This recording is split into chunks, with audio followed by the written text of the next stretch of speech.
राजस्थान के लिए आए नए ओपिनियन पोल ने दोनों पार्टियों की नींद उड़ा दी है। राजस्थान में कौन सी पार्टी सरकार बनाने जा रही है? क्या गहलोत की जादू की झड़ी से राजस्थान को अपना बना लेंगे या फिर इतिहास में जैसा चलता आ रहा है वैसा ही चलता रहेगा? राजस्थान के अंदर 200 विधानसभा सीट है और इसमें से 101 सीट कोई भी पार्टी जीत जाती है तो पूर्ण बहुमत के साथ सरकार बना सकती है। आप क्या राजस्थान में बदलाव देखना चाहते हैं या फिर सरकार को रिपीट देखना चाहते हैं? हमें कमेंट करके नीचे जरूर बताएं, क्योंकि आपका कमेंट हमारे लिए बहुत महत्वपूर्ण है। क्या इस बार बीजेपी पूरे दमखम के साथ सरकार बनाएगी या फिर गहलोत? सबसे बड़ा सवाल यही है। लेकिन अभी जो ओपिनियन पोल में सर्वे सामने आया है, आखिर किन किन जिलों में कांग्रेस को कितनी सीट ले सकती है कांग्रेस और किन जिलों में बीजेपी को कितनी सीट पर पकड़ मिल सकती है, यह हम आपको आज के इस ओपिनियन पोल में बताने वाले हैं। राजस्थान के अंदर चुनाव प्रचार हर पार्टियां बड़े स्तर पर कर रही है, क्योंकि 25 नवंबर को चुनाव होने वाले हैं और 3 दिसंबर को रिजल्ट आ जाएगा।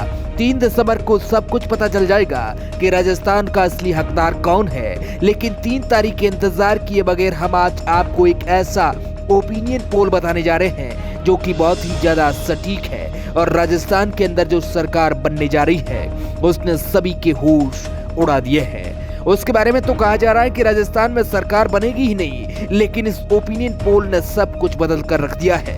अंतिम समय में ऐसा बदलाव हुआ किसी ने सोचा भी नहीं था। अपने ओपिनियन पोल की शुरुआत जिलों से करते हैं कि आखिर किस जिले में किस पार्टी को कितनी सीट हासिल कर सकती है। सबसे पहले हम जालोर जिले से शुरुआत करते हैं, जहां पर कुल 5 विधानसभा सीट है, जिसमें से कहा जा रहा है कि 3 कांग्रेस अपने खाते में ले जा सकती है जबकि 2 भाजपा के खाते में जा सकती है। यानी यहां पर कांग्रेस थोड़ी बीजेपी से मजबूत है। अब आ जाते हैं टोंक के अंदर, जहां पर 4 विधानसभा सीट है, जहां पर कांग्रेस के खाते में 3 और भाजपा के खाते में 1। यानी टोंक से भाजपा को बड़ा नुकसान हो सकता है। अब आ जाते हैं दौसा के अंदर 5 विधानसभा सीट है, जिसमें से 3 कांग्रेस और 2 भाजपा ले जा सकती है और अन्य यहां पर 0 है। अब आ जाते हैं सिरोही जिले पर, जहां पर 3 विधानसभा सीट आती है। यहां पर कांग्रेस के खाते में 2 जा सकती है जबकि भाजपा के खाते में 1। यानी यहां पर भी कांग्रेस काफी मजबूत दिख रही है।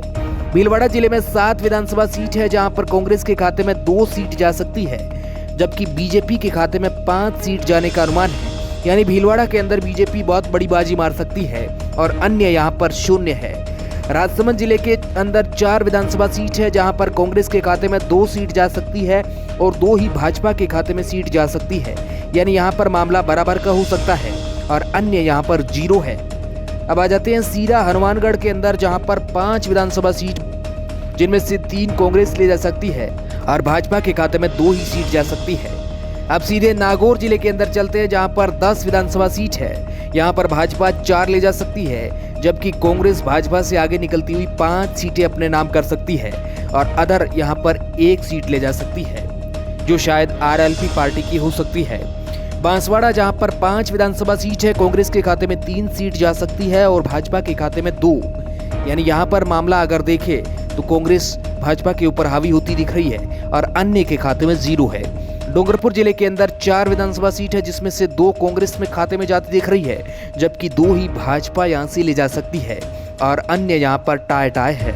उदयपुर जिले के अंदर 8 विधानसभा सीट आती है, जहां पर कांग्रेस के खाते में 4 सीट जाने का अनुमान है जबकि भाजपा के खाते में 4 सीट जा सकती है और अन्य यहां पर 0 हो सकता है। प्रतापगढ़ पर आते हैं। प्रतापगढ़ के अंदर 2 विधानसभा सीट है, यहाँ पर 1 कांग्रेस ले जा सकती है जबकि 1 ही बीजेपी ले जा सकती है और अन्य यहाँ पर 0-0 रह सकता है। झालावाड़ जिला, जहाँ पर 4 विधानसभा सीट है, 2 कांग्रेस ले जा सकती है और 2 ही बीजेपी ले जा सकती है और अन्य के लिए यहाँ पर भी 0 है। चित्तौड़गढ़ के अंदर 5 विधानसभा सीट है, जहाँ पर कांग्रेस के खाते में 2 सीट जा सकती है और भाजपा के खाते में 3 जा सकती है और अन्य के खाते में 0 है। यानी यहाँ चित्तौड़गढ़ के अंदर बीजेपी कांग्रेस के ऊपर हावी होती दिख रही है।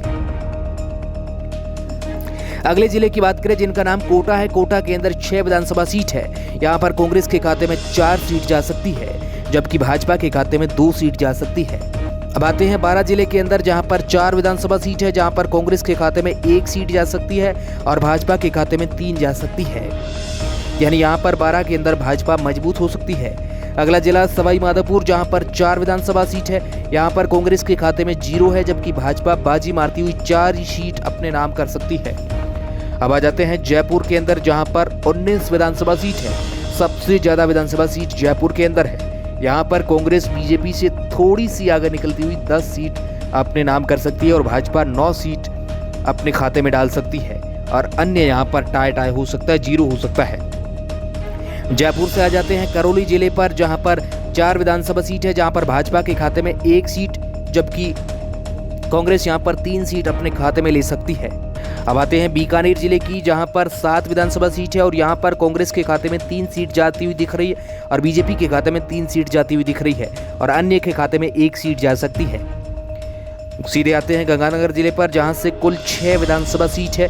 इस सर्वे ओपिनियन पोल के हिसाब से कांग्रेस के पास 3 सीट जा सकती है और 3 ही भाजपा के पास जा सकती है और अन्य यहाँ पर भी 0 है। यानी यहाँ पर गंगानगर के अंदर देखें तो कांग्रेस और बीजेपी के बीच में टक्कर हो सकती है 3-3 सीटों के लेकर। अब आ जाते हैं राजस्थान के सूखे जिले जैसलमेर की ओर, जहाँ पर 2 विधानसभा सीट है। यहाँ पर 1 सीट कांग्रेस के खाते में जा सकती है और 1 ही सीट बीजेपी के खाते में जा सकती है और अन्य को यहाँ पर कुछ नहीं मिलने वाला है। अब आ जाते हैं बाड़मेर जिले पर, जहां पर कुल 7 विधानसभा सीट है, जहां पर कांग्रेस के खाते में 3 जा सकती है और भाजपा के खाते में 4 और अन्य भी यहां पर 0 दिख रहा है। धौलपुर के अंदर 4 विधानसभा सीट है, कांग्रेस के खाते में 2 सीट और भाजपा के खाते में 2 जा सकती है और अन्य के खाते में यहां पर भी 0 है। अगला जिला भरतपुर, जहां पर 7 विधानसभा सीट है, कांग्रेस के खाते में 4 जबकि भाजपा के खाते में 3, यानी यहाँ पर अन्य के खाते में 0 है। एक तरह से देखें तो कांग्रेस बीजेपी से 1 सीट यहाँ पर इस जिले में आगे हो सकती है। अगला जिला अलवर, जहाँ पर 11 विधानसभा सीट है, कांग्रेस के खाते में अगर देखें तो 6 विधानसभा सीट अलवर ले जा सकते हैं और भाजपा के खाते में 4 सीट जा सकती है और अदर पार्टी 1 सीट यहाँ से ले जा सकती है। अब आ जाते हैं सीधा सीकर जिले पर, जहाँ पर 8 विधानसभा सीट है और भाजपा के खाते में 5 सीट और कांग्रेस के खाते में 3 सीट और अन्य यहाँ पर 0 हो सकता है। झुंझुनू जिला, जहां पर 7 विधानसभा सीटें, जिनमें से 3 कांग्रेस के खाते में जाती हुई दिख रही है, जबकि 4 यहां से भाजपा ले जा सकती है और अन्य यहां पर 0 हो सकता है। चूरू के अंदर 6 विधानसभा सीट है, कांग्रेस के खाते में 3 जा सकती है और भाजपा के खाते में यहां से 3 जा सकती है और अन्य यहां पर 0 रह सकता है।